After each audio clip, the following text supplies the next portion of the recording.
Street law, a new kind of justice. In this jungle, somebody has to be king. They had the gang, they had the weapons, and he was out to blow them away. Franco Nero wields the killing cannon in street law. Some men live by it, some men die by it. Survive on these streets, and you can survive anywhere. Street law, rated R.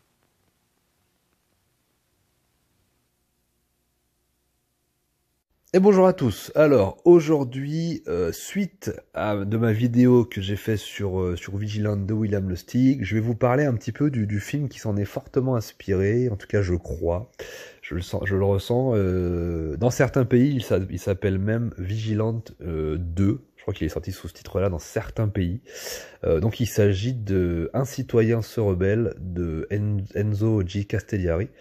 Alors réalisateur souvent de western spaghetti ou de films post-apocalyptiques italiens un peu fauchés. Moi j'ai un réalisateur que j'aime bien, qui a fait beaucoup de séries B, qui a réalisé le mythique Keoma avec Franco Nero, quelques films post-apocalyptiques italiens type Les Nouveaux Barbares ou je ne sais quel titre, je dois peut-être les confondre, qui sont sympathiques, mais effectivement on était un petit peu sur la fin du cinéma italien à cette époque. Et puis il va aussi réaliser un film de mon enfance qui s'appelle Simbad, donc avec Lou Ferrigno dans le rôle de Simbad, qui est pas un grand film, mais qui est un des films de mon enfance. Et donc pour moi, je vais vous parler aujourd'hui d'Un citoyen se rebelle, qui est pour moi vraiment c'est son chef-d'œuvre, hein, c'est son plus grand film. Alors effectivement, j'ai pas vu toute sa filmo, j'en ai vu une petite partie, mais moi de tout ce que j'ai vu, franchement, celui-là, c'est vraiment pour moi le plus profond, le mieux réalisé, le mieux interprété. Voilà, c'est vraiment exceptionnel, Un citoyen se rebelle. Alors c'est sorti chez nous. C'est un film qui s'inscrit dans la vague des poliziottesco. J'en avais déjà parlé dans une vidéo que j'avais consacrée sur le genre, qui est un genre en fait du polar italien des années 70 qui faisait une espèce de synthèse au niveau des inspirations entre l'Inspecteur Harry, les films de Charles Bronson avec Lucien dans la ville. Il y avait à la fois des films très sécuritaires avec des flics impitoyables, et en même temps il y avait aussi beaucoup de films de gangsters aussi inspirés du Parrain. Voilà, moi je préférais les films de flics plus que les films de gangsters, j'en ai pas trop vu. Donc moi évidemment l'acteur emblématique, enfin les acteurs emblématiques du genre, c'était bien évidemment Maurizio Merli, bien sûr, Luc Miranda, Thomas Milian, Richard Harrison aussi.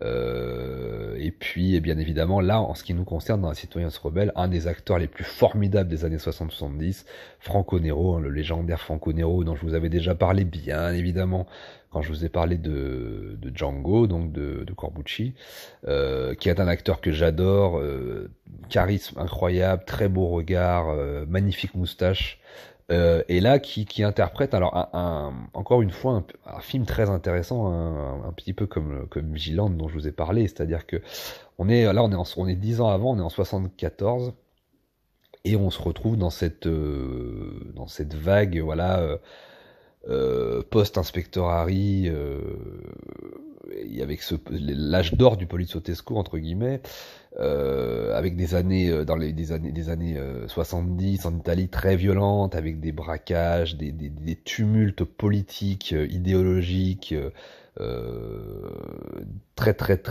voilà, qui vont vraiment bouleverser la vie des Italiens, un pays très violent avec à la fois du terrorisme, du grand banditisme, des petits voyous, des racailles, du viol, enfin c'est des périodes sanglantes, hein, je crois qu'on appelle ça les années de plomb, je crois.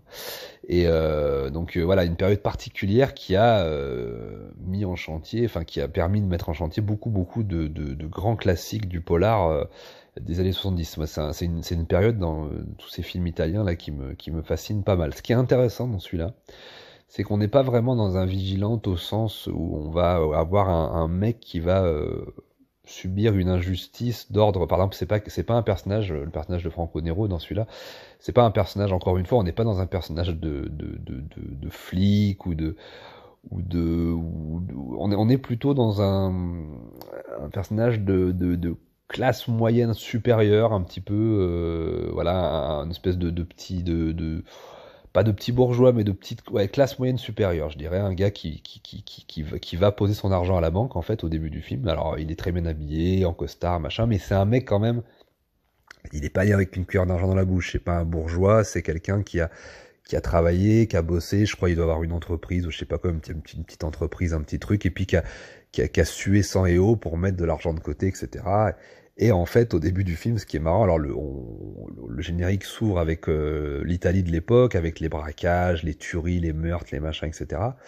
Et lui, il va en faire les frais de manière un peu collatérale, parce qu'il va mettre son argent à la banque, et en fait, au moment où il va poser l'argent sur le comptoir pour déposer son argent en banque, l'argent qu'il a durement gagné, en fait, les braqueurs vont rentrer dans la banque et vont cambrioler la banque, etc.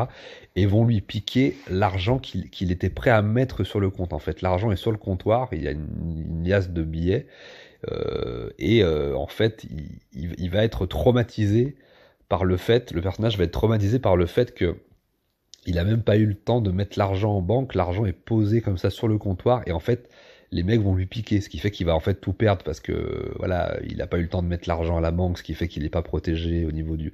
Et en fait, donc il s'est fait niquer quoi.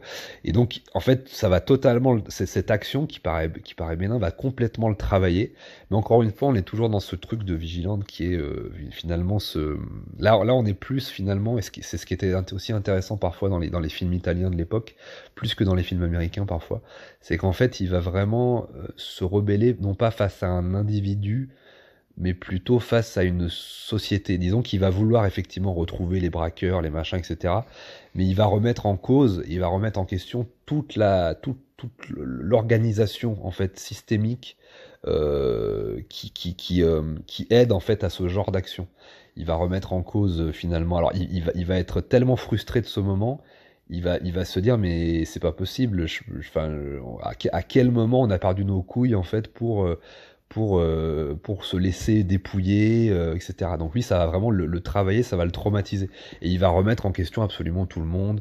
Il va s'embrouiller avec sa femme, il va s'embrouiller avec évidemment les flics, effectivement les flics qui font évidemment rien pour régler le problème, qui vont pas forcément aider à retrouver les criminels, donc pendant tout le film en fait, il va essayer comme ça, il va se mettre en porte-à-faux et il va essayer en fait, ce qui est intéressant, c'est il va essayer de faire arrêter les criminels et l'organisation criminelle qui en découle avec des moyens, on va dire, un petit peu malins, c'est-à-dire sans affronter directement les gangsters avec des flingues et en allant les tuer. Il va essayer, en fait, de mettre en fait il va essayer de les c'est compliqué à expliquer sans voir les images, mais en fait il va mettre tout le système en face de ses contradictions et en face de son impuissance. C'est-à-dire qu'il va, à un moment donné, il va piéger les voyous, il va les prendre en flagrant délit, dans un espèce de deal ou je sais plus quoi, un échange, un trafic de je sais plus quoi, et il va appeler les flics pour dire ça y est, c'est bon, je les ai coincés, ils sont là, venez les arrêter. Et en fait, les flics ne viennent jamais. Et lui, en fait, il va commencer à montrer en fait à tout le monde et à prouver en fait à la société italienne en fait ça y a rien qui fonctionne en fait. Et c'est ça qui est intéressant dans le film, c'est que finalement il va pas prendre, c'est pas un vigilante au sens, encore une fois, on est toujours dans un truc très intéressant, un peu comme dans le film enfin dans le vigilante de Lustig dont je vous ai parlé auparavant, c'est que c'est un petit peu plus profond que simplement un film sécuritaire et réactionnaire de droite. C'est vraiment un mec, encore une fois, alors c'est un prolétaire dans le sens où même si c'est pas un ouvrier, c'est un mec qui a choisi comment expliquer de faire les choses correctement et dans les règles, en bossant dur pour pouvoir avoir une vie normale et prospère. Et il va non seulement se subir en fait, c'est la société qui va lui dire non, ça ne se passe pas comme ça, il va subir cette injustice et il va montrer en fait les failles du système au grand jour, et notamment de la police, et notamment de l'interaction entre les gangsters, les flics, etc. Ce que j'ai expliqué dans la vidéo avant, c'est une interaction réciproque, c'est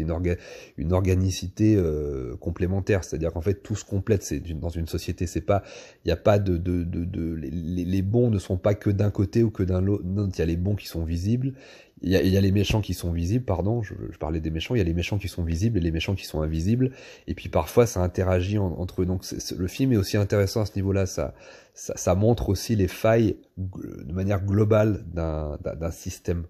Et ce n'est vraiment qu'à la fin, quand, alors entre-temps il va se prendre finalement alors c'est ça qui est intéressant aussi, c'est que c'est un film qui pose les bases aussi d'un prolétaire, enfin d'un prolétaire pas au sens encore une fois qui vient du monde ouvrier, mais d'un prolétaire de classe moyenne qui va s'allier en fait avec un petit voyou donc du lumpen prolétariat.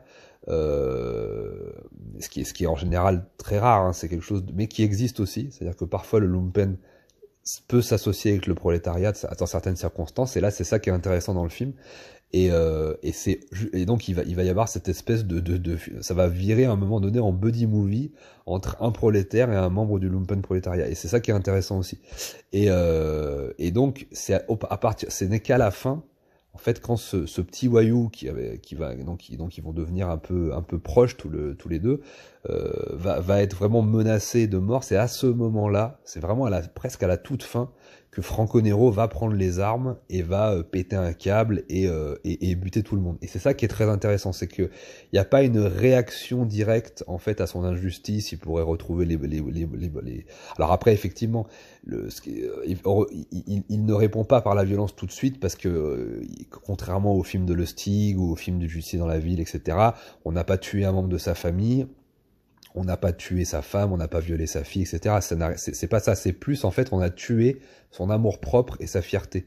Et en fait pendant tout le film, le personnage essaye à la fois de montrer à quel point le système est incompétent face à cette violence, et en même temps retrouver en fait sa dignité et sa dignité d'être humain, en fait, sa dignité d'homme et sa dignité d'être humain, et en allant même jusqu'à devenir ami avec un petit voyou, voilà. Donc c'est très intéressant. Et à la fin, alors voilà, ce n'est qu'à partir du moment où on va toucher à ce petit voyou, qu'en fait, c'est là où en fait l'humanité, quelque part, il va perdre son humanité en allant buter plein de monde, mais en même temps il va là aussi la retrouver en pardonnant en fait et en prenant pour frère humain ce petit voyou qui normalement est aux antipodes de ce que lui il défend. Donc c'est très intéressant à ce niveau-là. Donc il perd une humanité d'un côté, il la retrouve de l'autre côté. C'est très intéressant. Et c'est pour ça aussi parfois que moi je trouve le cinéma européen et italien va beaucoup plus loin que le cinéma américain par moment aussi. Dans ces petits détails-là, au niveau de la dialectique humaine, c'est très intéressant. Et la fin est vraiment très intéressante, parce que il se retrouve donc au commissariat, donc effectivement l'affaire est réglée, mais bon il a un petit peu une amertume parce que il a perdu beaucoup de plumes dans la bataille, etc. Et il se retrouve quand même à la fin chez les flics au commissariat, et il y a un mec, donc il est désespéré parce qu'il quitte le commissariat quelque part en disant bon, moi j'ai réglé un petit peu mon problème en y perdant des plumes, mais finalement, le cirque continue, le spectacle continue, il y a toujours autant d'injustice, il y a toujours autant de corruption, et le système continue d'organiser ça et de ne rien faire pour que ça change, et qu'il en profite largement. Et ce qui est très intéressant, c'est qu'à la fin, il quitte le commissariat, et en fait, au moment où il part, dans un bureau à côté, il y a en fait ce même personnage de mec un peu de classe moyenne qui s'est fait dépouiller et qui se plaint, et donc en fait il y a une espèce de résonance avec le personnage qu'il était au début, et donc il retrouve un mec pareil qui se plaint, il dit flic, et qui dit mais vous faites jamais rien, on va finir par se débrouiller tout seul pour se défendre, etc. Et le dernier plan du film, c'est Franco Nero qui regarde la caméra et qui sourit en disant bah finalement je suis pas tout seul. Et en fait, il sourit, il a une espèce de petit sourire en disant finalement, les citoyens vont se rebeller, vont commencer à tous se rebeller. Donc c'est très intéressant. C'est très intéressant parce que finalement, c'est peut-être la coalition de tous ces prolétaires organiques qui vont un jour peut-être régler le problème. C'est en tout cas ce que laisse entendre le film. Et alors encore une fois, j'insiste, c'est vraiment pas quelque chose qui s'appuie sur de la politique, de l'idéologie, ou ou l'envie de mettre quelqu'un au pouvoir qui réglera la situation. Ça, c'est de la connerie absolue. Ça n'existe pas, ça n'a jamais existé, ça n'existera jamais. Ou alors, ça n'existe que dans des temps très limités. Et en fait, la réponse vient finalement du prolétariat, du peuple et des gens qui bossent, qui assument le principe de réalité au quotidien et qui se fait et qui se prend l'injustice finalement du système en pleine gueule. Donc c'est ça qui est très intéressant et c'est ce que le film soutient à la fin, dans ce dernier plan final, c'est très très beau. Donc voilà, je vous laisse là-dessus. Petit film, même grand film italien des années 70, Poliziotesco, Revenge Movie, Vigilante Movie, avec un Franco Nero extraordinaire. Vraiment un très grand film. Je vous laisse là-dessus, je vous dis à très bientôt. Prenez soin de vous, soyez humains, mais soyez vigilants. À bientôt.